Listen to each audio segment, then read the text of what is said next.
everybody, and welcome to another edition of the Sports Exchange. My name is Scott Morganroth, the Motor City Mad Mouth. Yes, I'm Motor City Mad Mouth. Great crew lined up today. I have a special guest who's a special friend and a colleague. His name is Larry Bluestein. Welcome to the big show, Larry. Thanks a lot, Scott. Appreciate it. Glad to be here. All right, well, we'll introduce the rest of the crew real quickly. George Eichhorn. Good to be on again, the Sports Exchange. Another great night to talk sports. The Sports Exchange is a show George and I created way back in the 80s. So we're keeping the tradition going. JBLS, welcome to the big show. How's it going, guys? Glad to be here. Another great week. You bet. And last but not least, Candy Ebling. Awesome. Glad to be here talking sports with you fine gentlemen. All right, give everybody an overview. I'll give everybody an overview of this show. We're going to talk about Cam Ward, Miami Hurricanes, and we're also going to have a little video on Mario Cristobal after what the Hurricanes have done the first few games of the year as the Hurricanes head up to South Florida over the weekend, which I will be up there along with Candy taking pictures. It'll be interesting. We'll also have Pac-12 adding 4 teams. And then we're going to talk about Larry a little bit about his passion for baseball, his recruiting services, and the Florida Panthers winning the Stanley Cup. And he'll, if he wants to, he can make predictions on the World Series. And the crew is going to have an opportunity to ask anything that they want of you. How's that sound, Larry? All righty. So with that said, Cam Ward is the first Miami quarterback to begin the season with 3 consecutive 300-yard performances. What makes that number so impressive is he's playing at quarterback U, and some of the names that have come out there: Jim Kelly, Bernie Kosar, Gino Torretti, Vinny Testaverde,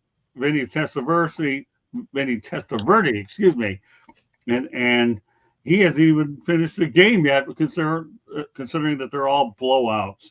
The first one was 41-17 to Florida. Florida A&M got hammered 56-9, and Ball State got beat 62-0.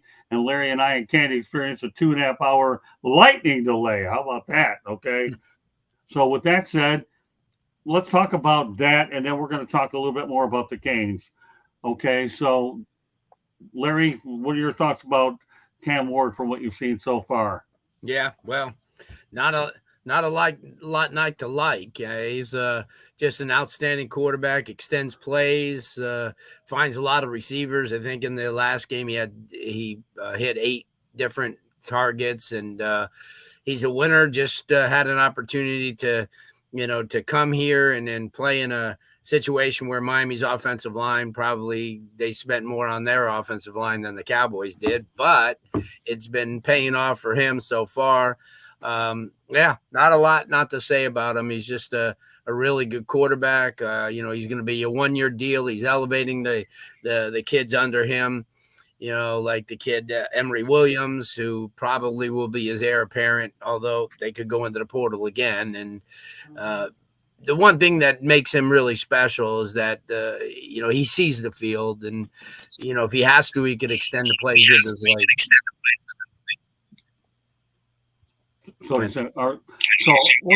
That's okay. So, yeah, you're right. He does see the field, and it makes it look pretty easy the way he goes ahead and goes about his business out there. You know what? At the Florida game, I saw him go ahead, roll right it was, and found another receiver. So this guy definitely has a big command of the field without a doubt, Larry. So when we talk about, Cam Ward, here's a guy that came from Washington State. He replaced Tyler Van Dyke, who unfortunately suffered a leg injury, and he's out for the year. What an unfortunate break for the Canes quarterback. But we know that Emory Williams, we saw what he did on Saturday against Ball State, looking good, 11 of 12. And I like what I saw of Emory Williams as well. I mean, so you're right. He's going to impact that quarterback room in a lot of ways. So let me ask you this, Larry. When you heard about the Tyler Van Dyke injury, what was the first thing that went to your mind? Well, I felt sorry, obviously. I felt sorry for Candy more than anything else, or Wisconsin Badgers kind of took it on the chin. But, he's worked so hard. He wanted to, get a fresh start, up in Wisconsin. And I know that as soon as he got there during the spring, he played. They like what they saw. He's got that mentality. He's a 23-year-old kid that could really, and I still think he will be, he'll be on the sidelines. He'll be in the meeting rooms. He'll, get into the quarterback a little bit and, use his leadership. And I think it's going to be really, really good for him. It's, not to say they would have beaten Alabama, but he had them rolling on that one drive where he got hurt. It was kind of a freak play where he went out of bounds and someone rolled on top of him and his leg got caught. And, it's football. And obviously it's going to happen, but it's tough because I know how hard he worked in the off season and, to get better. And, you just another thing on Cam Ward, you got to remember, he started out at an NAIA school, Incarnate Word. That's where he started out before he went to Washington State. And, he's from Texas and, he's one of those guys that came out of high school and not a lot of people recruited him. He's athletic quarterback, but never showed, what he's showing now. He went into the right offense at Washington State where it's kind of a wide open offense. And then when they were a team like Oregon State without a place to go, he figured, you know what, I'll go to a conference. I know he narrowed it down to Florida State and Miami. And Miami kind of, got him. And during the spring, you could tell he was really going to be special. I went to like 3 scrimmages. I went to their spring game. I think he threw for 450 yards in the spring game. And, he's just been one of those soothing guys. And a lot like Tyler Van Dyke is he's going to serve, as a role model. He's going to serve as a leader for a lot of the younger kids that Miami has. And it's not real easy when you have a lot of transfers like they do, but everybody has them, and watching games the last couple of weeks on TV, every time a kid made a play, they'd say, well, he was at Kansas State last year, or he was at Wisconsin last year. So Miami started this portal, if you remember, back during Manny Diaz's day. They started actually the NIL with De'Ara King as a quarterback. His first NIL deal was to be at a lounge, like a restaurant lounge, where he would greet people, and he got $1,000 for it. But if he only knew what is happening now, you look at Shedeur Sanders, who's making $5.4 million, and some of the guys. And you know what? Before we were talking about the Bears, and the whole thing is you look at Caleb Williams, and this is where this NIL goes, off the rails. Caleb Williams had a way in, JB, before he left USC, because he was going to make more money than his rookie contract with the Bears. So that's where, and remember, he was on Wendy's commercials, Dr. Pepper commercials, Nissan, and making tons of money. And to me, I never begrudged any of these kids from getting money but I always thought it was going to be just money, like, so they can go out to dinner, maybe have a date and go out here and there. I didn't know they're going to be able to buy 5 houses with it. I mean, Right. Kind of went off the rails, I think. No kidding. That's the truth. All right, JB, what's your take on everything that Larry's mentioned so far? No, I mean, talking about the quarterback, done an outstanding job. Pretty impressive that he's the first one ever to do that. When you look at the lineage of the quarterbacks in Miami, it says a lot, but also a lot of it's because the game has changed. Passing, today, 300 yards passing, is like 200 yards passing 20 years ago. So I can't really look at just that stat and say, well, that's amazing, because, Vinny wasn't throwing the ball the way we are today. So it's hard to correlate those stats, but it's still impressive to think that he's the first one ever to do that, because they've had such a rich history down there. And as far as the NIL money, yeah, it's ridiculous how much these guys get now.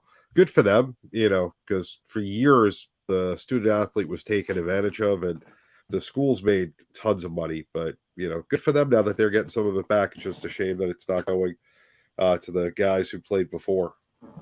Okay, George, what's your take on it? Let's go to the chat room real quick. Joshua Dorr making a lot of noise in there. Good noise, okay. Bluestein, yeah, that's him. Okay, I've known him, Joshua, just, over 40 years. Okay, let's see, the one and only. Yeah, he's definitely the one and only. Okay, Justin Fields will win the Super Bowl with the Steelers. Well, we'll see. Keep it going, Candy, and now you can read them too, Candy. What's going on, George? Where's Hey, Joshua Dorr. Starving? Hey, listen, I agree with everything that's been said. Oh, thank you for George and his comments. But yeah, this Cam Ward is having a hell of a season, no question about it. You look at his yards total: 1,035 yards, 11 touchdowns, 1 interception. He's at 209 his rating already this year in 3 games. So he is well on his pace to dominating college football as far as the quarterback goes this year. I like him for all the reasons that you mentioned, Larry. I like his size. I like his ability. I like his accuracy. The kid's got a good head on his shoulders. And, it's just, you got to be participating. You got to be participating in the portal, and I give Miami credit because Cam Ward is doing a hell of a job right now.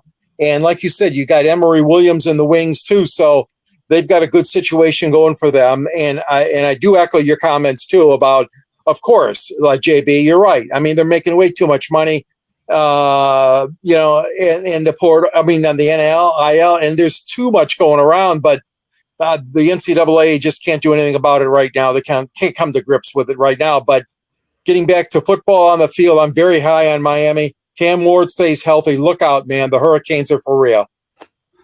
That's true. All right, back to the chat room. Joshua Door's asking about where your piano is. My goodness. Well, it's not in action tonight. Yeah. That's another conversation. Blows, what's going on? This show's going on. George Buboris. He's acting through PlayStation 2. Cheat codes. All right. 2 Georges here tonight. Okay, Larry, do you know Ed Bluestein? Does that ring a bell? No, but I know I've driven on the highway out in Austin, Texas. That's it. They have the Ed Bluestein Highway. Never heard. I don't know who he is. He's some Texan. I know that. Well, there you go. Okay. So, all right, Candy. Well, all right. So you all finished with Cam Ward, George, or anything else you want to add to it? No, I'm all set. Thank you. All right, Candy's been taking pictures of Cam Ward, so you get to see him closer than anybody, and I get to talk to him. Candy, what are your thoughts about Cam Ward? I'm going to say this, and it's probably kind of a bold statement, but Cam Ward is a generational type quarterback. He sees the field. He reads the field. He knows his receivers and their strengths and kind of like what they're on the same page. They've practiced well enough.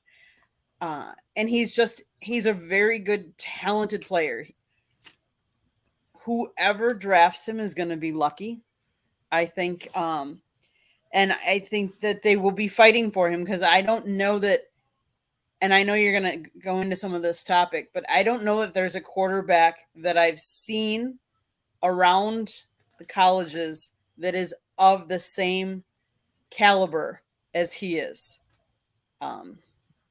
And he's different, no doubt. He is.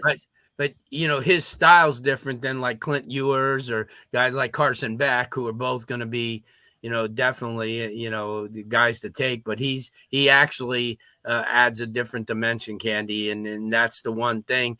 But you know what? They fit the kind of the offense,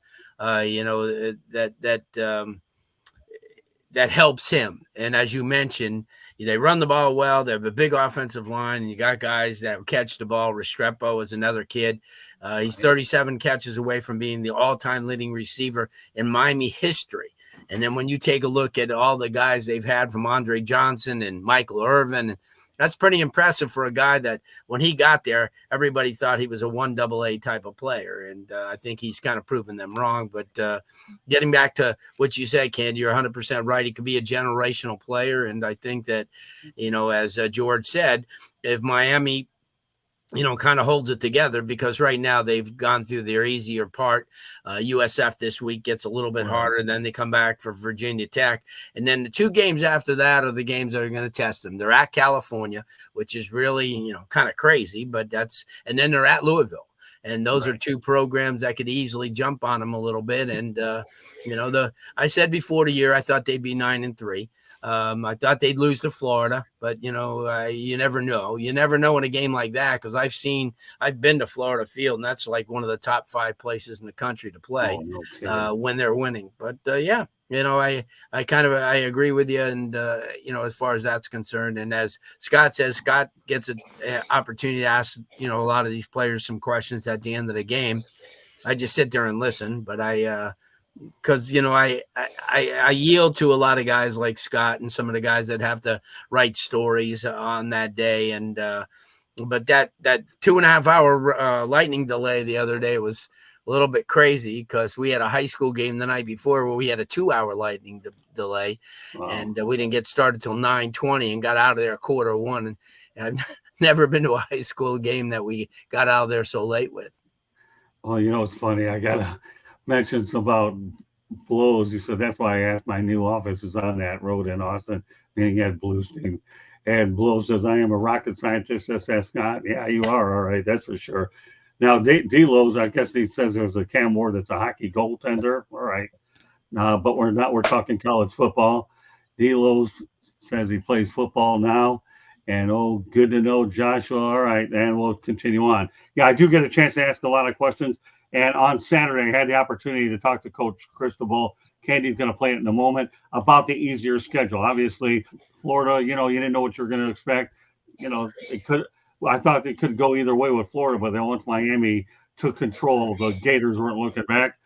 It was 41-17. Of course, Florida A&M 56-9, and Ball State 62-0. And Daniel Richardson's a quarterback for Florida A&M, formerly of FAU, that Cristobal had a lot of praise for. But let's go to the video here about what I asked Cristobal about the early part of the schedule. So, folks, take a listen.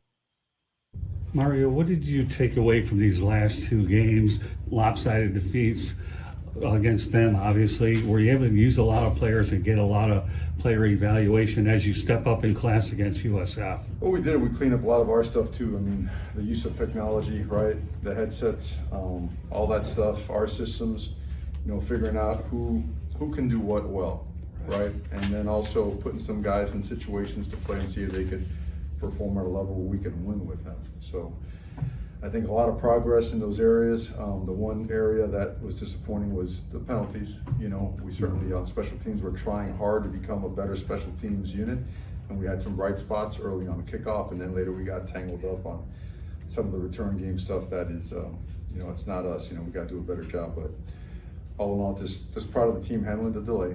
They did a good job with that. Proud of them making a decision to just get better today, and see families get in bed and get ready for a big game next week. Oh, there you go. So this is what Coach Cristobal had to say about those first couple of games. Mind you, I thought the Florida A&M game was going to be a little bit closer because, Larry, as we both know, the last time Florida A&M had lost was to, ironically, the University of South Florida. But meanwhile, they were playing at the HBCU level and winning a lot of games. So as I went to that Monday conference, and then, of course, we talked about it then, it's safe to say he has a boatload of respect for Florida A&M. So, Mario Cristobal is a great coach. He really is. I think he's going to do some great things with the program. And those people that got on his back the first 2 years, give me a break. It takes at least 3 years to put your stamp on a program. So Mario Cristobal knows how to recruit this area. He played for the University of Miami as an alumni guy and won a couple of championships as well. So, but that said, that's what you have right there. I'm looking forward to seeing. Now, for me, this week is going to be interesting, okay? My alma mater is the University of South Florida, and I have a vested interest in the Miami Hurricanes. People have asked me lately, who are you rooting for? I said, there's no way I'm going to lose. And that's the only way that I could get out of it. But I do have vested interest in the games. Anybody else want to add to what I talked about with Cristobal, or do we move on? Okay. All right. One more topic I want to get to. Then we're going to get to know Larry a little bit. The Pac-12 is adding 4 Mountain West teams: Boise State, San Diego State, Fresno State, Colorado State. Larry, what are your thoughts about the additions to the Pac-12? Well, yeah, those are great teams. I think they'll keep adding to it. My alma mater is UNLV, so I would like to see them get into it, eventually too. since they're upgrading everything. Right. But I like it. I like the fact that they're kind of reviving the conference. I grew up as a big Pac-8 fan back in the days, before Arizona and Arizona State and Utah and everybody was added.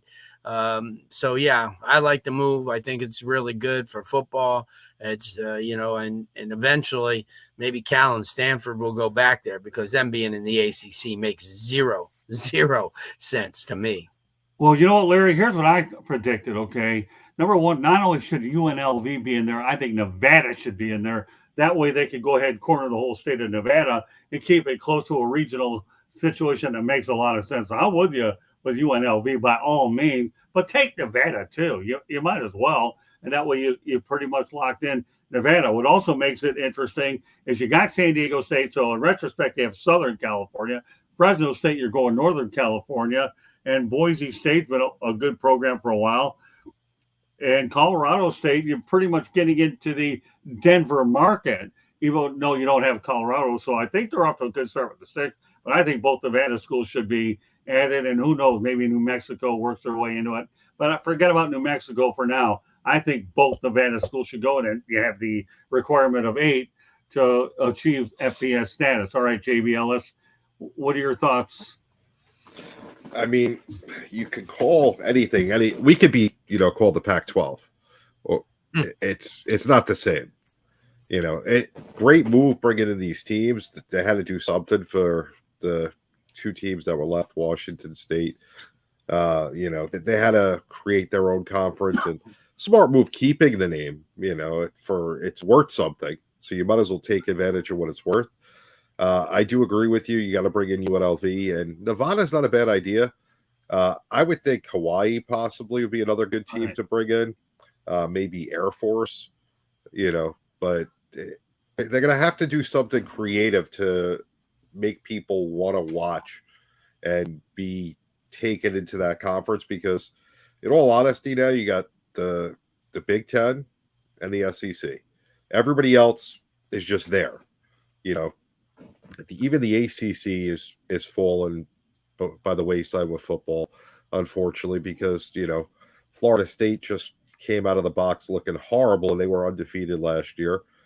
So not saying that there's no other good ACC schools, but when your argument was your team that went undefeated last year, now this year is completely horrible, makes it hard to sell the conference there. But I'm glad to see that they're doing something. I hope that they are able to get, some other good schools in there, and just try and build it back, and maybe, try and break up these super conferences. It's really no fun. Well, Joe, if you go 10, I don't think there's any question you put Hawaii in there, and then you do put Air Force, and if Air Force doesn't go, then you add New Mexico, so you still have that part of the country. So everything you're saying is pretty much online. All right, George, what are your thoughts? Well, I have to agree. I think their future, the Pac-12's future, is going to rely on, like you said, more regional, more close to home kind of schooling, okay? And teams in the conference, I agree with you both. Nevada has to be part of it, UNLV, Air Force, I got to hand it to you, JB. I didn't think about that one, but that would be a nice addition. But yeah, get back to your roots. Your roots were out west. Your roots were the West Coast. You've suffered some pains, big pains, Pac-12, but you got a chance. You've got to get some more teams in that conference, because I don't mind having extra teams in there less than 12, but it's kind of silly and sad this year with 2 teams. And a lot of good stuff is done behind the scenes that we don't even know about. There could be other teams they're talking about here at the Pac-12 at the commissioner's office, but I'm telling you right now, I like the ideas that have been thrown out by yous, and really get back, like I said, to the basics. That geographic area, the Rocky Mountain and the Pacific time zones, that's where you're going to get your teams and your enthusiasm back towards the Pac-12 conference. Well, I give Oregon State and Washington State a whole lot of credit for hanging in there and keeping it.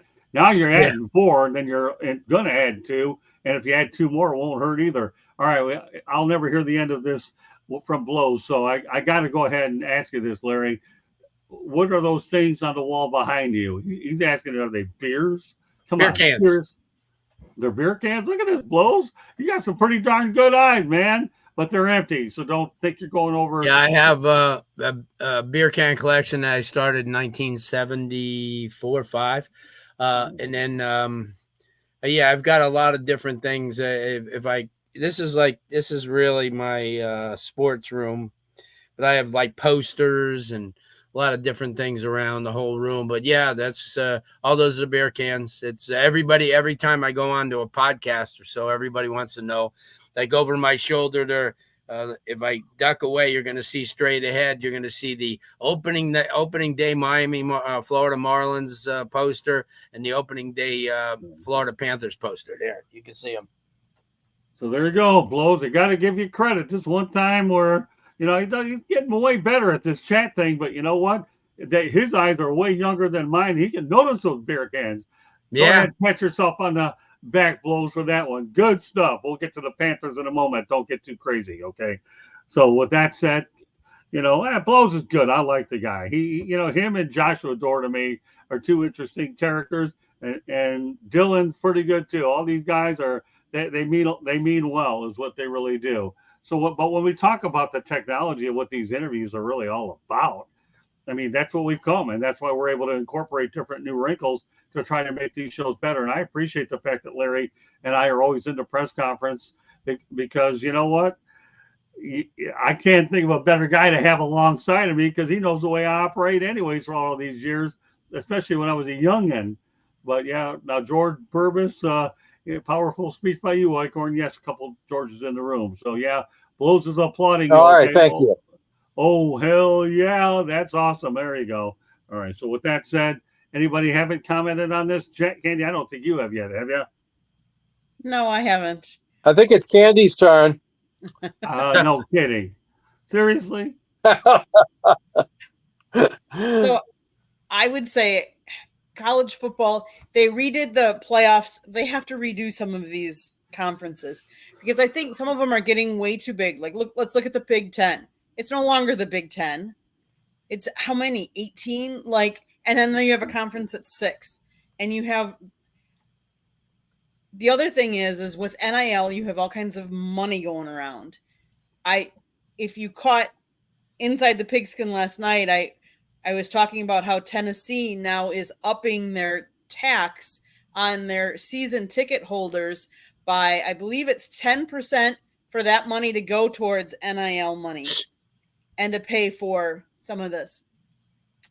The expense that the teams are going to have now, if they're flying all the time from one side of the country to the other side of the country, is kind of crazy if you think about it. And it's not just football. I mean, think about it. Like, USC is now in the Big Ten, so Rutgers has to go, and play them. And it's going to make for a very interesting and expensive, I think, time these days.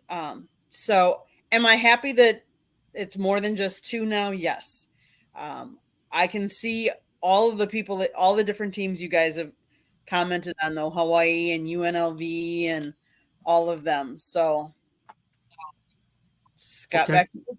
Well, with that said, we're going to get to know Larry a little bit more. But Candy, why don't you go to a station break really quickly, okay? And then we'll get to know Larry Bluestein and our background together and what he's done with the Miami Marlins, but the minor league version. So go ahead real quickly. South Florida Tribune published a book last November. It is written by none other than your host, Scott, the Motor City Madmouth Morganroth. And the foreword is written by George Eichhorn. The title is Lessons from the Microphone, Tuning into the Enduring Wisdom of Visionary Leaders. It is available on Amazon, Barnes & Noble, Kindle, Apple, and Google Books. There is also a link on our website, www.southfloridatribune.com, where you can also, there is a link to our merchandise store where you can get hats, sweatshirts, shorts, sweats, you name it. Go to our sports apparel website. The website also has the writings of Scott. It has JB and George, and it has pictures that I've taken from some of the different events that we've gone to. So go to our website, www.southfloridatribune.com. If you want to sponsor or advertise on one of our shows, you can call Scott 954-304-4941. If you enjoy podcasts, you can find us wherever you get your podcasts. Monday nights we talk on Fire Up Florida, we talk hockey. Then we talk baseball. Tuesday nights we talk football. Wednesday nights Sports Exchange. You never know what we're going to be talking about. And Thursday nights is Fire Up, where I host that. And you never know what we're going to talk about on there as well. Okay, back to you, Scott. Very good. All right, now we're going to get to know Larry Bluestein a little bit more. Okay, Larry obviously has a passion for baseball, dating back to his Florida State League days when I got to know you anyways. And you know, with the Miami Marlins. The Miami Marlins played in the Florida State League. And, of course, Sonny Hirsch was involved. Sonny Hirsch was one of the greatest people I've ever met. You know, I can remember Larry and I and Sonny over at Fort Lauderdale Stadium with these long rain delays, and they ran out of food and all that. And I'm telling you, people don't underestimate what rain delays are in South Florida while you need a roof. But that was just an unbelievable time. And, of course, Larry and Sonny have also been longtime Miami Hurricanes people. So, you know, Larry, what was it like for you and Sonny, and, of course, myself back in those days, to be able to talk about the original Miami Marlins, which so few people really know that you had to keep professional baseball in Miami just to be even considered for a team down the road?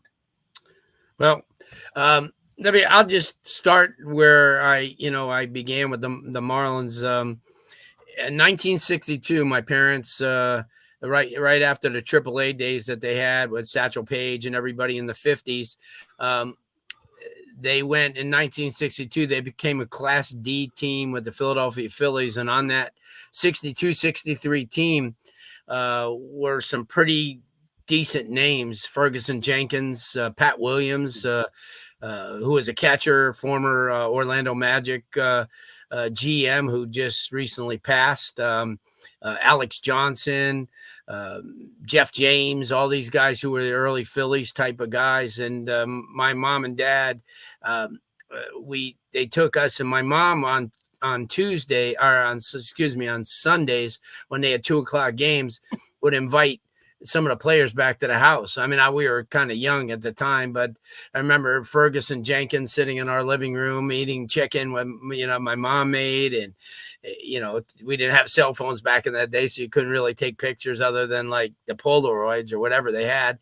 But through the years, I kind of like Miami Baseball Stadium. I kind of grew up in that area and followed the team when they were with the Phillies organization, and then they became the Orioles organization where Cal Ripken Sr. was the manager back in 1966, and kind of followed them. In 66, 67, 68, we were bat boys for the spring training Orioles and also for the Miami Marlins, and got a chance to meet, guys like Paul Blair and Merv Rettenmund and, some of the great Oriole people of that era. And then it followed suit into the 70s. And when I got back from college, I worked with Sonny Hirsch put me on the air. I mean, he took a chance with me and put me on the air at 15 years old on WKAT radio. So, and I would do a talk show on the weekends. And but I've always been baseball oriented. I've done football for a long, long time, but baseball is where my heart is. And like I said, we had an opportunity back in the early 70s when Eddie Murray came up.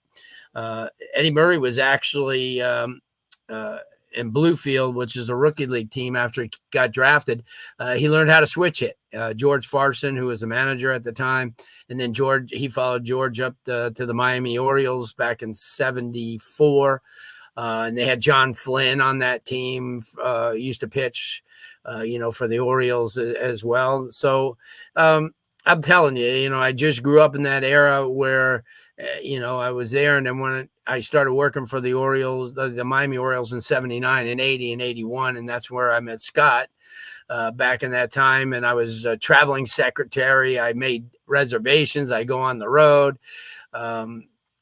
So I really got a baptism on the baseball, and the best part of it was spring training. And, I had the pleasure of announcing for 5 years with the Orioles during the spring training, and get an opportunity to see Pete Rose and Tom Seaver and people like that. And, it's just been great. And I started in football, actually 1970, working for the Miami News and just kind of being a stringer. And Right. but that's what I do. I've also been fortunate to be in radio now for coming up on 50 years or 52 years. I still host the show every Monday night here in Miami on WQAM, which is kind of the flagship station for the Miami Heat and the Panthers and the Hurricanes, and do a podcast every Monday night called Six Ring Canes with the University of Miami. I do a lot of draft stories for minor leagues.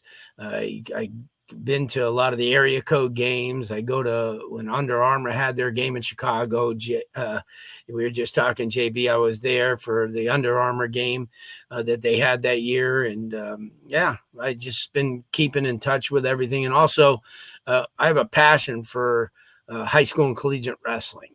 I've announced a state wrestling tournament for 39 years here in Florida, and have had the pleasure of seeing guys like Ray Lewis when he wrestled for Lakeland Kathleen. And so, I've kind of touched a lot of the different things. I also worked for a newspaper down here called the Hollywood Sun Tatler at one point.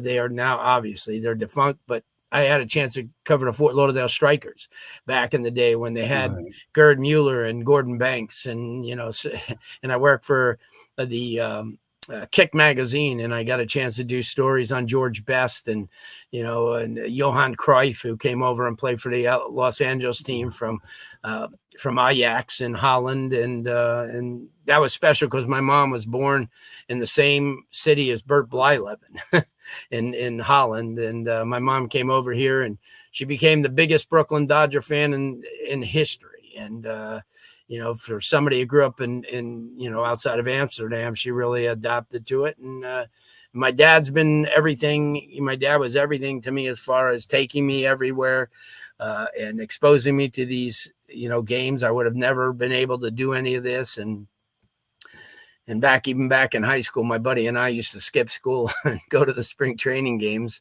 And we kind of got caught one day. One of the local TV stations was doing an interview with Rico Petrosali, and we got in the background. And the next day when we came in, our typing teacher said, "Hey, did you enjoy the game?" And so that, you do kid things. And when we were younger, also we would, now you can't get next to the NFL teams when they're here or the college teams, but back in the day, they would stay at these hotels, and we got an opportunity to be in the same lobby as Bear Bryant for like an hour and just talking to him just like a regular guy. Had an opportunity to see the Buffalo Bills when they came in and actually saw Haven Moses and Al Cowlings and O.J. Simpson. Actually sat on Terry Bradshaw's bed when he was a rookie with the Steelers. He and Roy Girello were kind of roommates. So yeah, I've had I think growing up, and these kids don't understand nowadays what kind of kind of upbringing we had. And I would have never traded what I went through growing up. Obviously we didn't have, like you, JB, you had an opportunity to have major leagues, and we never did, other than, spring training. We got the Dolphins in '66. I never really was a Dolphin fan because I became a Ram fan before, but I kind of, pulled for the teams. And we never had hockey. We had ABA basketball with the Miami Floridians back in the day. So yeah, that's it. I've had a great opportunity to be well-rounded in what I do. And, I don't pigeonhole myself, even though a lot of people kind of relate me to, to recruiting and stuff, because I've done that I did that nationally for 19 years and had an opportunity to be everywhere. And then just for the last 24 years, I've been in the state of Florida, and fortunate to visit 11 to 12 colleges during the summer and going to camps and combines. And, we got a chance to now with the advent of 7-on-7. So I keep busy, I'm in upper 60s, but, other than when I get up in the morning, I don't feel it. Well, let me say this. Okay. Number one, now by the Marlins Park, they have Sonny Hirsch Way. So I'm glad that they honored Sonny, not only for what he did with the Marlins. What's that? I raised money for that. Did you? Well, yeah, good. I raised $6,000 to get that. And it was the whole street. But then when they built the new facility, they only cut it down to that one sign right along in front of the stadium. But yeah, I just felt that I owed it to them. And I went, I had to sit before more commissions to get that damn thing passed. And and we had to pay a lot of money for it. But, guys like Dennis Erickson and people like that kind of anteed up because of the fact that with Sonny Ment a hurricane program as well. Well, I'm proud to drive on it with Sonny Hirsch. And of course, I got to know him really well. I was working at the Hallandale Digest at the time, a place that you would subsequently work at, for arguably one of the greatest employers on the planet, in Peter Blueston. He's a guy that I think the world of. And, when you talk about covering the Fort Lauderdale Strikers, when I was here back in the 80s, I covered the Fort Lauderdale Strikers too. So it was kind of neat. I remember Kick Magazine. I remember Ken Rothberg was one of the best photographers on the planet. So, but here's something you probably didn't do that I did. A guy by the name of Doug Pett. Obviously, you remember him. Yeah, announcer for the Yankees. Yeah, right. He got me a spring training job, Joe. Get this, as a scoreboard operator for the Texas Rangers when they were at Pompano Beach Municipal Stadium. Wow. So that I could pick up some extra money. And let me tell you, when you're in college, you're broke, man. All you live off of are Steak and Shake and a lot of the fast food places. Of course, I was skinny then. It didn't even matter, but still. That's great. So, yeah. No, I mean, like I said, working with Peter, one of the nicest guys in the world, he made us feel like family. And, Brother Danny was all right too, but Peter to me was a father figure that I think that anybody can go ahead and relate to. Larry and I have talked fondly about Peter for a long time and all that. So with that said, and I want to make sure everybody has a fair opportunity to go ahead and ask questions. Larry, you just pretty much talked about it a little bit. Explain to everybody what Larry's recruiting services are, which are obviously Prep Red Zone Florida. You've been doing it a long time anyways. You talk about the top high school prospect, but give everybody an idea and a detail of what you do and how much help you are to all these universities.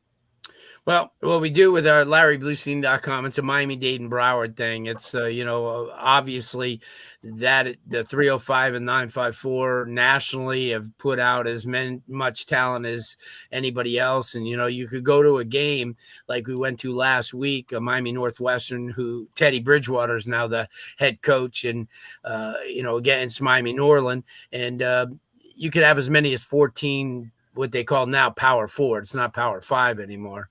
Maybe JB, they might go back to Power 5 if that Pac-12 ever catches on. But you could have that much talent in one place. So we cover that. We do rankings. We do prospect reports. We do class stuff, and it's a free website. And a lot of the colleges that we see that have an opportunity to come into town. James Franklin from Penn State was there last Friday night. I had an opportunity to see him and talk to him for a while. One of his kids that committed was in that game. I mean, you'll see, you see a lot. That's the one thing that's great. Like this weekend, Miami goes to USF, and I was telling Scott, Coach Golesh, who came from Tennessee, is one of the best young head coaches coming up. I think USF will most likely be in the ACC for the 2026 season, which only makes sense since Tampa's the largest TV market in the state of Florida. So get a chance to see them, walk around with guys like Mike Norvell, at FSU. And I've covered Mario Cristobal and his brother since they were in high school at Christopher Columbus High School. So I have kind of a bond with Mario from way back in the days when it was in youth football. So that's the one thing too, guys, that I'm very fortunate that a lot of the head coaches now that are around the country, no matter where they are, they were all position coaches at one time and all recruited Florida. So I would, Brett Bielma at Illinois, and on and on, so I've been very fortunate in that way. So, and let me tell you, the Prep Red Zone Florida we do the entire state, and it's myself and two others, we head it up, and it's just great. We do rankings 6 times a year, so they change, so they're not stale. And we have over 300 college coaches that subscribe to it. So yeah, so that's it. That's what we do for the recruiting end of things. So I'm excited. Like I said, we're midway through the season now, and it just gets better and better as long as the lightning stays away. I got to know Alex Golish during the Boca Raton Bowl when they went out there and trounced Syracuse 45-0. This guy reminds me a lot of Dan Campbell with his enthusiasm. He really does. And I think he's done an outstanding job at USF, and I wish him well personally. So you know what? I'm done, but JB Ellis is. And you can ask Larry anything you want, okay? You don't have to be relegated to recruiting. I'm sure you probably have a few questions you'd like to ask Larry, right, JB? So, out of all the different hats you've worn, because you were into recruiting, you did the radio show, or you still do the radio show, you worked for a team. Which did you find the most enjoyment with, and what would you want to do if you could do any of them right now? JB, if I could stayed in baseball longer, just the opportunity to be part of, we got a chance to go like to some of the spring training sites in Arizona. And I just, whenever I go out to baseball games now, like I said, I don't get to a lot of Marlin games. I used to just go when the Mets were in town. But to answer your question, I think if I could have stayed in baseball solely, I would have done that.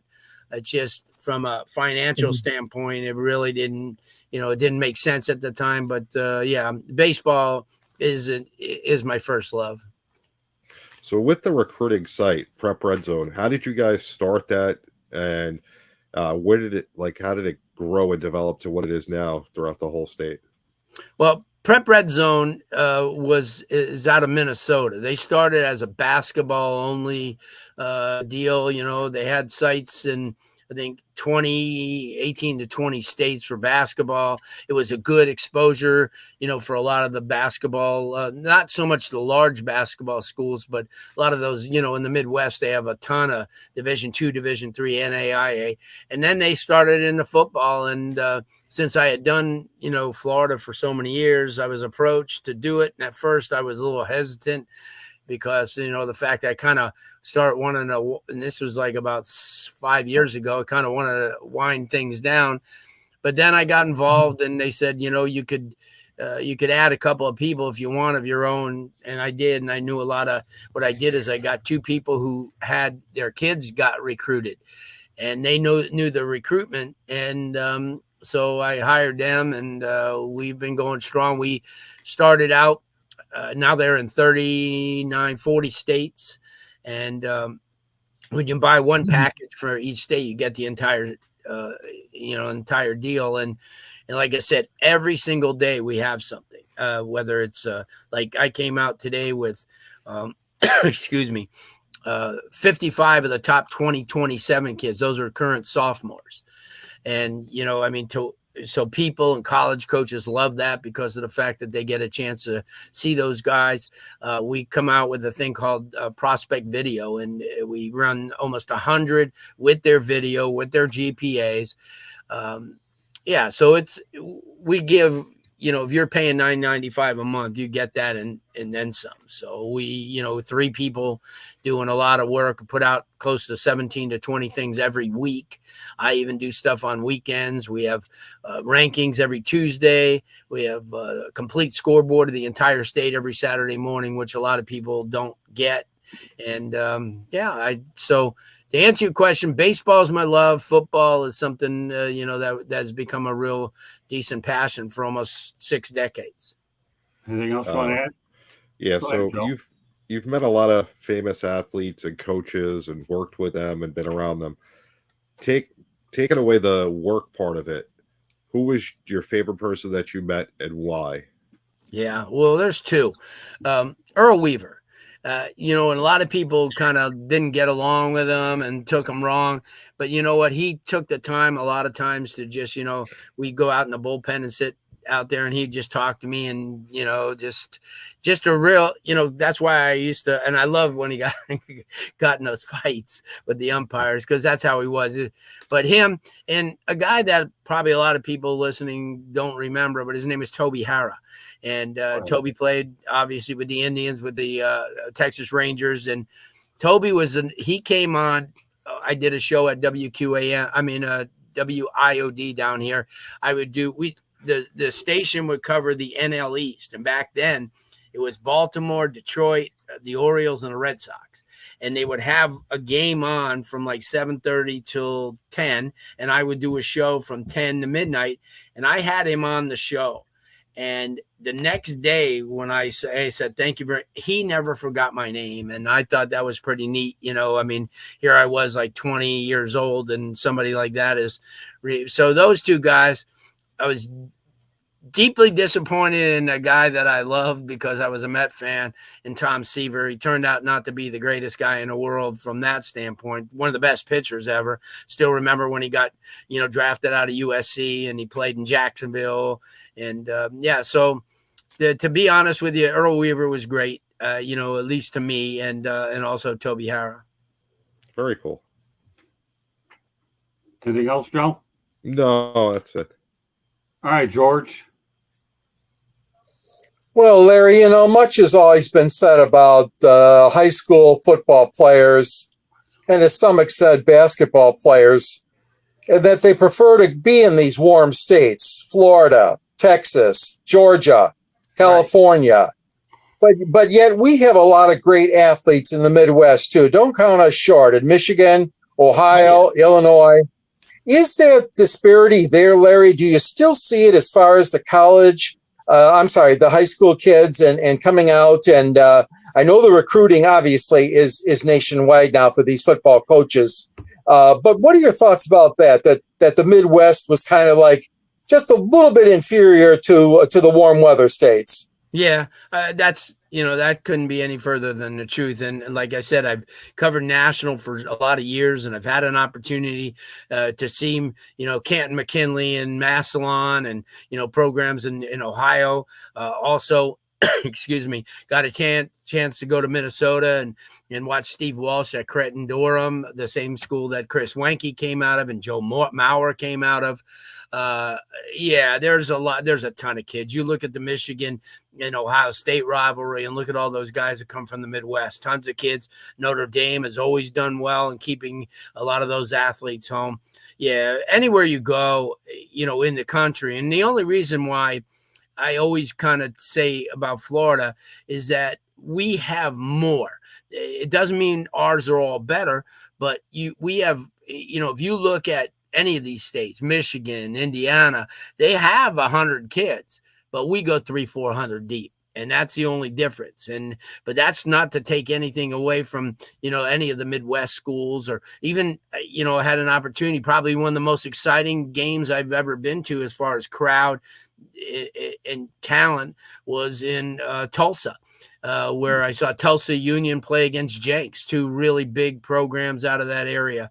Got an opportunity to see California back in the day when Servite was really good, and Bishop Amat. Now it's Mater Dei and St. John Bosco. But yeah, George, I take nothing away from any other part of the country. You look at the Bosa brothers, John Bosa, their father came out of Keene, New Hampshire, and played at Boston College when Doug Flutie was there, when Troy Stratford was there. So you could go anywhere around you want, and you'll find great talent. And another question, too, that's been really of concern to mine, Larry. It used to be that we kept sacred, for lack of a better term, Friday nights. Friday nights, of course, under the lights, these high school kids, the band, the cheerleaders, the whole homecoming. I mean, it's just an event. I mean, my daughter plays in the marching band here at a school called Warren Cousino. And we're damn proud of her in her first year in high school. And it's so much fun, as you know, on Friday nights. But yet we see that college football encroaching on Friday nights. The Fox has to have a game of the week now on Friday nights. We see the NFL making inroads and playing on Christmas Day. And they got a Friday night Black Friday game and all that. And I'm sorry, Larry, I don't like it. I really think that's a mistake. And I'm just curious about your thoughts on Friday nights, especially when it comes to football. Yeah, you couldn't be any more correct. I mean, back in my day, we didn't have all this stuff, back in the 60s, 70s. The only thing now that overrides it is money. And people are spending a lot of money to have those games, and it's weird because last Friday night, I'm sitting at the high school game and I had my phone on watching UNLV in Kansas because I didn't want to miss it. Obviously, I've gone to school there, and we've had probably the worst football program in the country over the last 35 years since Randall Cunningham and Ickey Woods were there. So, but I couldn't agree with you more. But you remember this, like the movies, like All the Right Moves with Tom Cruise that it was Ampipe, but I think it was kind of Aliquippa. But those Pittsburgh Friday night, those games in the suburbs of Pittsburgh. And as you mentioned, Chicago, has, I think they did a poll like 5 years ago that Chicago has deemed 40 inner city schools. Wow. Football, only 9 made it to the second round, and basketball, 27 made it to the second round. And basketball, especially in Chicago area, JB, I mean, it's huge. I mean, a lot of the Westinghouses and all those Definitely. big time schools, where Dwayne Wade and all these guys that came out of that area. So, I can't agree with you more. We in South Florida, because of the fact that a lot of programs in Miami-Dade County don't have stadiums. So what's happening now is you're having Wednesday, Thursday, Friday, and Saturday games. Good for me to see that, but it takes kind of that, you could have like Miami Central and Miami Northwestern, they'll be playing in 2 weeks, which is like a bitter rival. And they'll get 12,000 fans. But a mile and a half down the road at another stadium, they could have 200. And you see, that's to me, in the Midwest, there's more of that loyalty. There's more of that, like you said, George, there's more of that Friday night feel to it. The band, the pregame tailgates, the, post-game waiting for, the players to come out and stuff. We don't have that here. I could probably say, you're probably lucky that your daughter's in the band because it's, when Scott will tell you, when Florida A&M didn't bring their band down here, everybody was really upset, because, everybody wants to see, a halftime show like that, especially somebody that has a, reputation like Florida A&M bands. But, I couldn't agree with you more. But we're never going to see it come back because that almighty dollar. And, now you have Mac Tuesday and Wednesday nights and, and then Thursday evening NFL, which never, Monday night used to be, because when I was growing up, they started Monday Night Football with, with Howard Cosell and Don Meredith and back in the day. And that was great because we, even though we had school the next day, I remember about 8:30, my dad sending us for ice cream. We went and got ice cream and sat there and watched the NFL Monday night game. And, that was good. But then they started adding, like you said, Thanksgiving was always great with Detroit. Was Dallas kind of did it. But now, as you said, there's 2-3 games, and then there's a college game, Mississippi State. The Egg Bowl is usually played.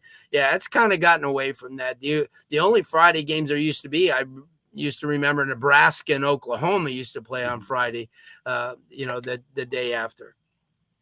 Very good. All right, we'll turn it over to Candy. So, Larry, I have a couple of questions. One of my first questions is, the food in the press box is horrible. No, I just well, and they ran out this last time with the 2.5 I know hours. they did, especially during a delay. I know. But my question is there are some colleges that obviously have iconic stadiums. And then there are some teams that play in NFL stadiums, like the Canes play where the Dolphins play. Right now, USF plays where Tampa Bay plays. Right, Jay, Is it an advantage or a disadvantage to be playing? Well, when it comes to recruiting, obviously, as George said before, that Midwest feel when you're at Michigan, the big house, or you're at Ohio State,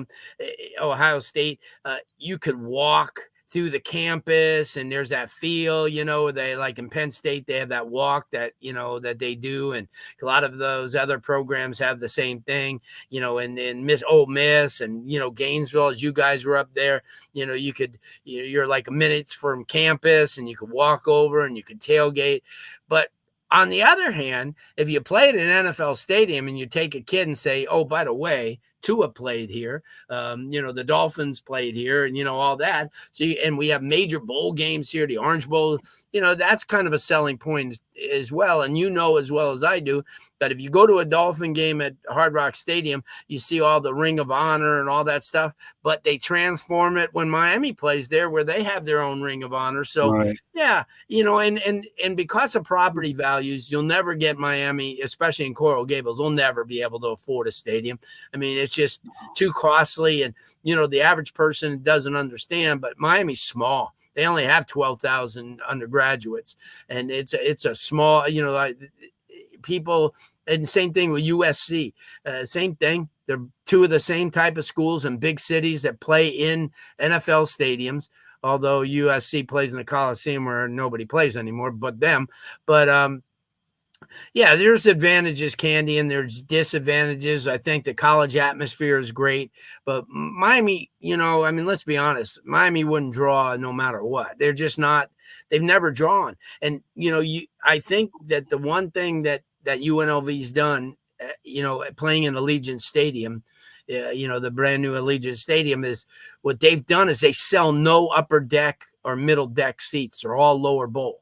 And that means when you see it on TV, it looks like they got a pretty decent crowd. Now, Miami should do the same thing, but they're stubborn and people don't want to do that. And, it always looked like they have no crowd at all. And especially the other day, it's almost embarrassing. And people are right. They don't support the football team.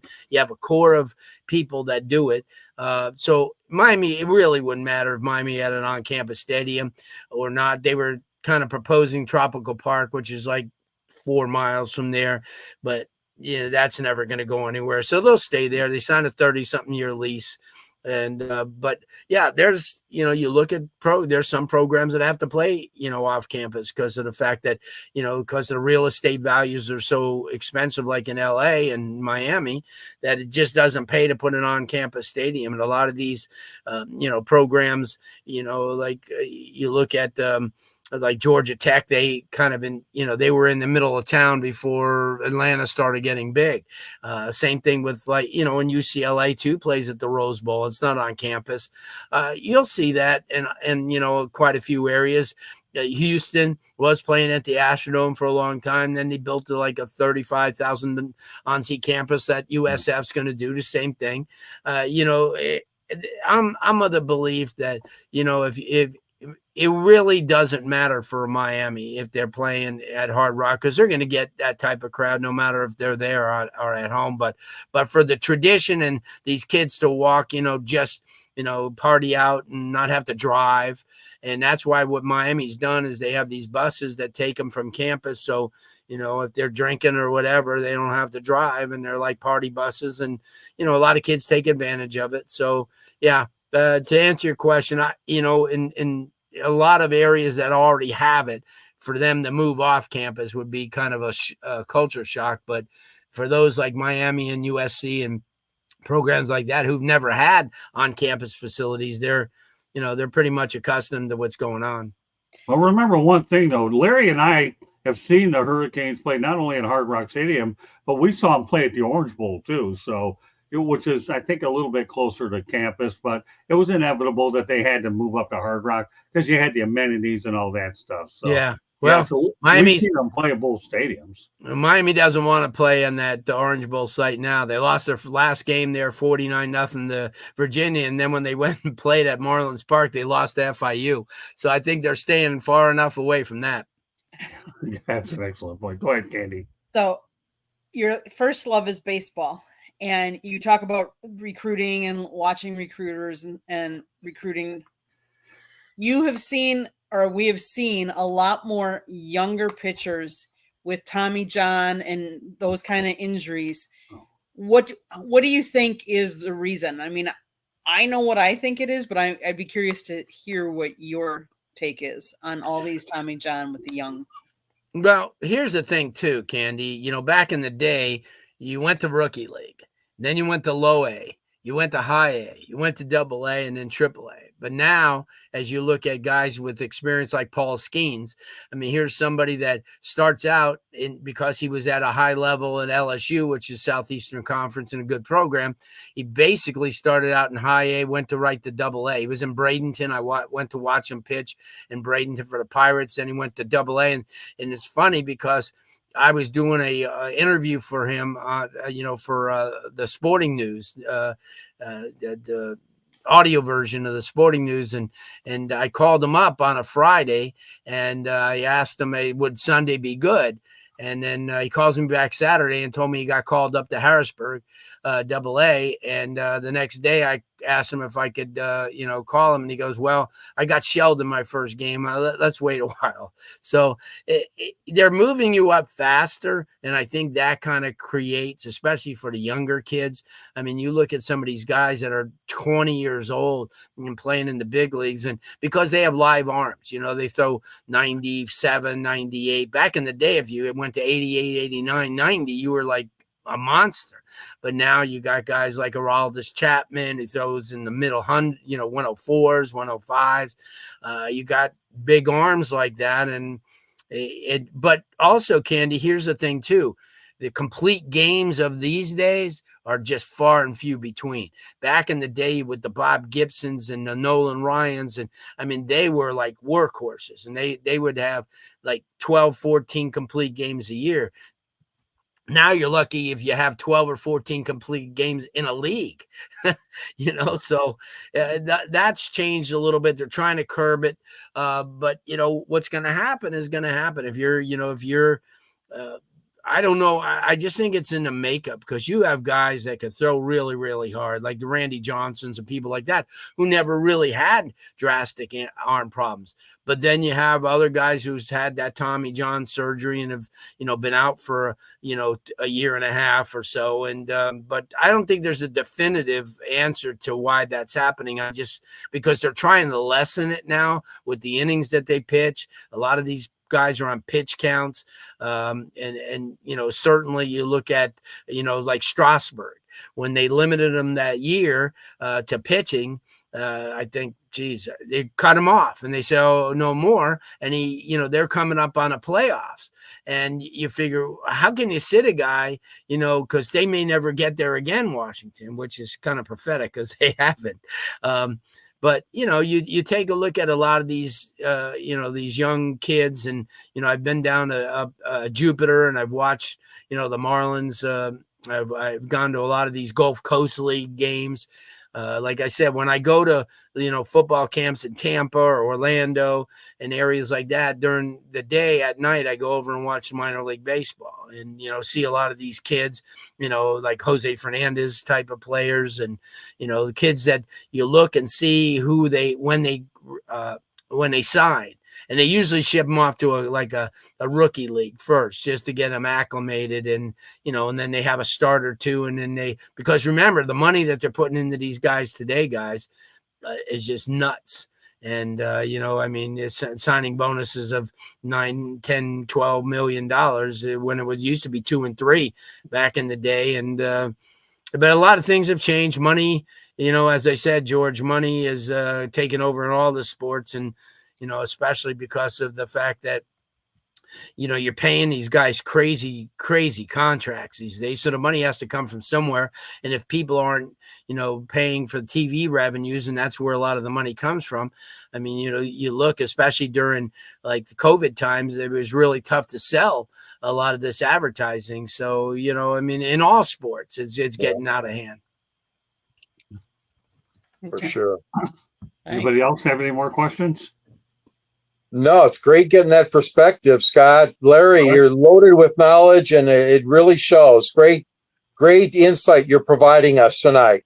All right, Larry, I have a few questions, Larry, to wrap this bad boy up. Number one, the Florida Panthers won the Stanley Cup. Number one, obviously, we know it's great for the area, but can they continue to sustain this type of support long haul, or is it going to be like a typical South Florida, either you win or we don't support? And how long can they keep this momentum going? Now, in the Stanley Cup Finals 2 years in a row, Scott. So, they lost 4 starters from last year, but they gained 3 new guys. That's one thing in all sports. It's not just hockey. You're never going to keep at there's no loyalty anymore. If somebody's paying you a few more dollars, you're going to jump ship, and you see that all the time. But I think the nucleus that they have now, especially with their coaching staff, has done a great job. And I think the fans really got a taste of it the last couple of years because, you look at the Tampa Bay, and I think the South Florida was always compared to Tampa Bay, and the fact that Tampa Bay was winning, Stanley Cups, and Florida was just, finishing last and not making the playoffs. So when Vinny Viola took over, he vowed to spend money. And he vowed to bring in the best. And I'll tell you what, when you fulfill those promises, much like Mario Cristobal did when he came in and said, hey, listen, in 2-3 years, you're going to see this roster change. And it has. And, and there's really good really good hockey teams. You saw the Edmonton Oilers in the finals last year. They were really good, by all rights, probably had a deeper roster than Florida did. But you look at the Rangers, and you look at Boston, and, these hockey teams are all wanting to get into that, and they're all adding the pieces. So it's not going to be easy. And if you remember that Tommy Lasorda came up with that one saying, as heavy is the head that wears the crown. And he's 100% right, because to stay right there, it's going to be tough. Yeah, Tommy Lasorda is the first major interview I had. You know how close him and I were. Here's a question that I think a lot of people would like to know about. Miami Marlins play at Lone Depot Park, former site of the Orange Bowl. We know it has a history on the site. However, let's not kid ourselves, Larry. We both know that prior to that, they played at Joe Robbie Stadium. Do you think the Marlins could have done better with their site, and they should have played on the Hard Rock site, and that would help their attendance situation? Because right now, unfortunately, I don't know how they stay in business, but I know they were trying to build around the international crowd. I get that, but let's not kid yourself. When you take away your drawing base from the 3 major counties in the area, I think the Marlins hindered themselves by going where they are versus where they should have gone. Well, first of all, the Dolphins didn't want them there anymore, because then they had to configure the field. They had to play on the grass, like the Jets used to, play at Shea Stadium back in the day. They had to play on that dirt infield, so they really didn't want it. But here's the 2 things about the Marlins. Their ownership is horrible. It always has been. Obviously when Wayne Huizinga started out, but it was a short time thing. They've never had solid management. The only time that people don't understand, they've never won the division. They've won 2 World Series being a wild card. Their drawing power is average at best. They do no promotions. They do nothing. They do no winning. You let a guy like Arraez go in the first 2 months of the season, and then you start cleaning house, and that just signals that you're not going to be a very good team. And outside of Berger, I don't think they got a kid right now that really is any good for major leagues. They got a lot of minor league kids on the team. But that being said, is Major League Baseball wants the Marlins there. They want it because they're the closest they're a gateway to the Caribbean. They're going to host a lot of things. They got Baseball Classic coming this year, where they're going to be able to host the finals. So I think Major League Baseball, it kind of, and I wish they'd take over the team and appoint their own GMs and stuff, because the people who own and run the team now have no clue. And the last GM that they had was worth a salt was Larry Beinfest, and they kind of pushed him out. And obviously your guy that went to Detroit right out of here, Dave Dombrowski. He had an idea when he first got here, and then when Wayne Huizinga sold the team, it went downhill. But that's the one thing about the Marlins. I don't think they'll ever leave. I think that between you and I think what they should do is play at least 3-4 series a year in Puerto Rico. It would help out financially for them. It would kind of, because a lot of people don't care if Houston comes down here on a Tuesday and Wednesday. A lot of people don't care if Seattle's down here on a Thursday and Friday. So you move those games to Puerto Rico, and you get some revenue. You got a lot of hungry baseball fans down there as well. Okay, fair enough. 2 quick questions. You give me your prediction for the World Series matchup. Wow. Being an NL East fan and watching the Phillies, I think the Phillies, if they can get a couple of good arms in there, I think they'll be in there. And it's kind of tough with the American League. I know JB's a Yankee guy, and I would like to say that the Yankees could be there, but I just don't think that they have the arms to win a series. They may win a game or two. They're just, and especially in the second half of the season, they've been just too inconsistent. You get a guy like Garrett Coles who kind of like punked out a couple of times on his starts. And Houston, to me, has a pretty deep rotation. And I'm not leaving Milwaukee out of the mix either, Candy, because, they obviously they did clinch and they got some good arms, but I think Philadelphia's just got the bats. I mean, when you look at I'm going to say something nice about my boy Bryson Stott, a UNLV guy who has really lifted his game up this year as well. I think Philadelphia, and you can pick 2-3 teams in the American League. I don't think there's a definitive team. The Dodgers obviously are always going to be in the mix. They got the big bats. They got some arms. I'll be honest, guys. I don't think there's in the past, and maybe you say, well, the Dodgers are there for sure, but I don't think this year you could say that definitively. As far as I will say one thing. There was an irony though when the Miami Marlins defeated the New York Yankees in the World Series. And you and I know it because we were here, that you had the Miami Marlins get the Fort Lauderdale Yankees in the Florida State League. So there you go. That brings you back. And finally, okay, I'm going to put you on the spot. Miami and USF, what's your prediction? Miami 43-12. Okay, yeah, I'm going to go Miami 37-24. Wow, they're scoring 24 points on the defense. Yeah, well, I don't know enough about USF. I mean, I can't beat up my alma mater too. No, I understand. Good quarterback, and a good running back who's from down here in South Florida, Naquan Wright. I got to go 37-24. All right. I'm not going to say anything. But either way, we're still picking Miami. I mean, it is what it is. That's true. So you may be right. I mean, hey, listen, I have a loyalty to the Canes. This is my 5th year covering the Canes.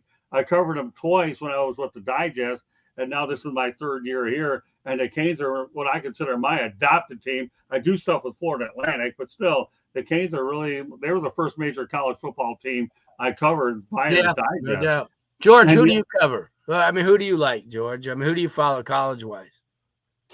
Well, college, of course, I follow Michigan and Michigan State and Notre Dame. Okay. Being raised a Catholic, I always have my allegiance to Notre Dame. Terrible upset they suffered, and Every Michigan year it's too. like Look, that, though.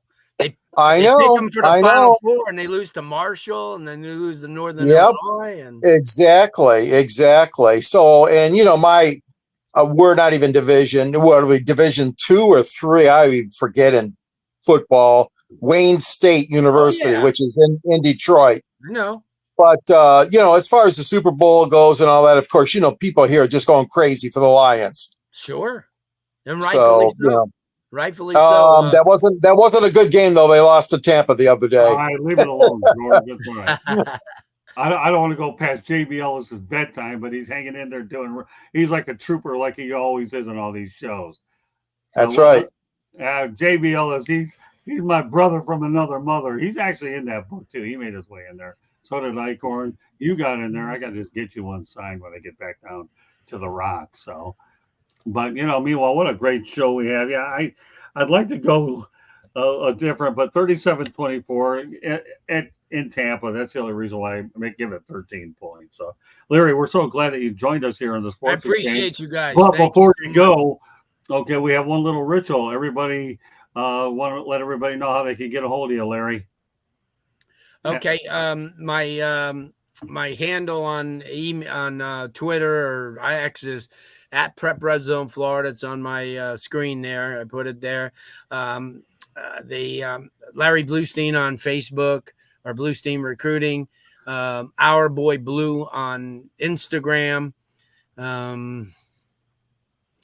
And that's it. I mean, you could get me anywhere. Just Google me, and if you ever need me for anything, talk about any of the recruits around the country, or football, baseball, anything. I'm open. I'm always trying to look to help kids. So if you have any kids around around the country that you think are getting overlooked, get them to me. I'll get them. I'll watch their film, I'll evaluate them, and I'll get them out. Yeah, like I say, it's always, and JB, let me tell you, one of the reasons why this show is important to me, that I have not only Iker I've known forever, but Larry Bluestein is a guy who I tell you I have so much respect, and we worked together for so long. And anytime I got a guy like you who's relatively new to the business, and then you see an old pro like Larry, this to me, Larry's a brother, he's a friend, and he's an unbelievable colleague. And the history that we have when I was younger to where I'm at now, I just can't think of a better guy to have on here in front of a national audience. So Larry, again, I'm obviously looking forward to seeing you back at the Rock. I'll be heading up to Tampa shortly, but thank you very much for joining us, Larry. We appreciate it. I appreciate it, George, JB. Great having you. Thank you so much. Pleasure meeting you, Larry. It, and we'll talk soon. You bet. I'll see you soon, Larry. God bless, buddy. Thank you. Yeah, brother. All right, so now there are four of us. Some questions around with all you guys. What are your thoughts about Larry Bluestein? JB, Seems like a great guy. Yeah, he's covered a lot of ground. He's done an awful lot. Candy? He has such vast experiences in a plethora of different sports. It's not like it's all in one.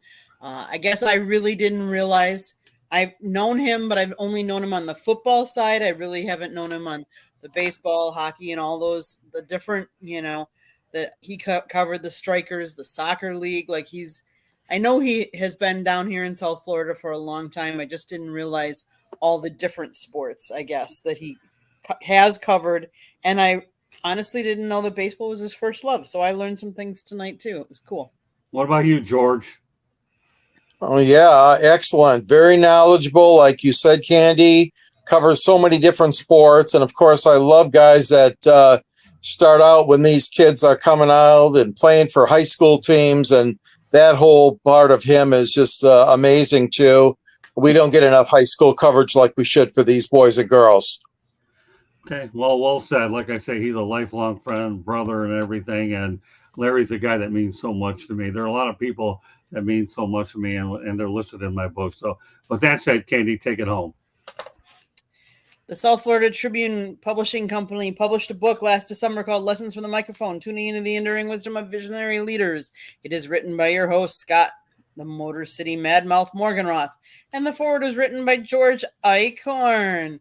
Talks about Scott's 40-plus years in the business and how the business has changed over that time. It is available on Amazon, Barnes & Noble, Kindle, Apple, and Google Books. You can also find a link on our website, www.southfloridatribune.com, where all three of the gentlemen on the panel right now do write for us, and I take pictures, and they're up there.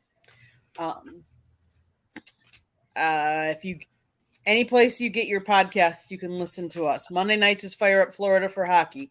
Then we talk baseball. Tuesday nights is Inside the Pigskin we're talking all kinds of football.